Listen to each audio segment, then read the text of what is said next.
هادي له وأشهد أن لا إله إلا الله وحده لا شريك له وأشهد أن محمدا عبده ورسوله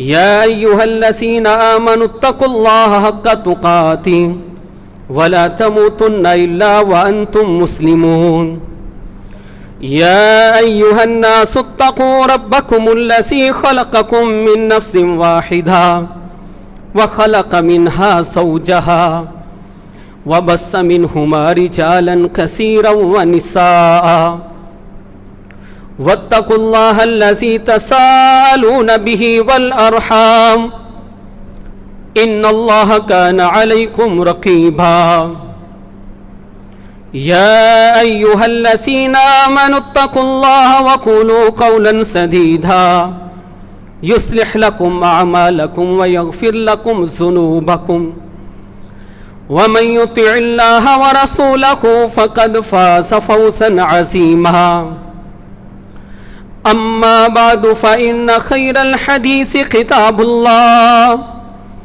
وخير الهدي هدي محمد صلى الله عليه وسلم وشر الأمور محدثاتها وكل محدثة بدعة وكل بدعة ضلالة وكل ضلالة في النار.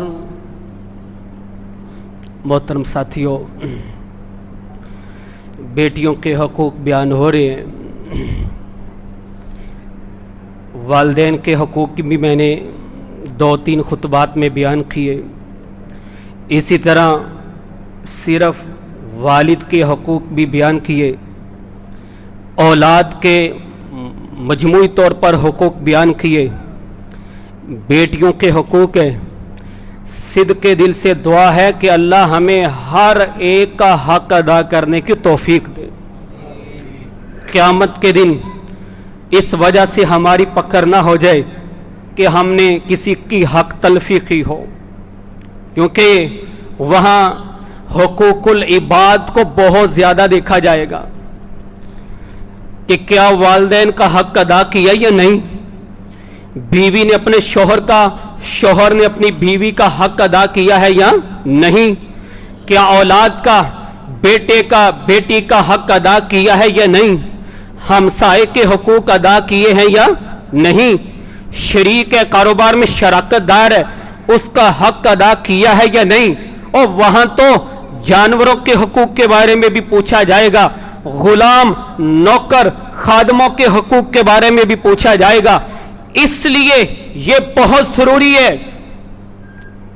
کہا کہ صحابہ سے پوچھا مفلس کون ہے، تو صحابہ نے فرمایا اللہ کے رسول جس کے پاس کوئی درہم و دینار نہ ہو. کہ میری امت کا مفلس وہ ہوگا نمازیں پڑھی ہوں گی، صدقہ و خیرات دیے ہوں گے، ہیں لمبا چوڑا ظاہری طور پر نیک ہوگا، لیکن حق مارے ہوں گے. قیامت کے دن تقاضا کرنے والے آ جائیں گے. کوئی کہے گا اس نے مجھ پر ظلم کیا، میرا حق کھا گیا، مجھے گالی دی، یہ کیا. پھر کیا ہوگا؟ وہاں اور تو کوئی چیز ہوگی نہیں، اس کی نیکیاں ان کو دی جائیں گی. فرمایا ابھی لینے والے موجود ہوں گے، نیکیاں ختم ہو جائیں گی تو ان کے گناہ اس کے ذمے ڈال کر جہنم میں پھینک دیا جائے گا. اللہ ہمیں اس دن سرخرو کرے. یہ حقوق اس لیے ہے، مزید انشاءاللہ وضاحت آئندہ جمعے ہوگی.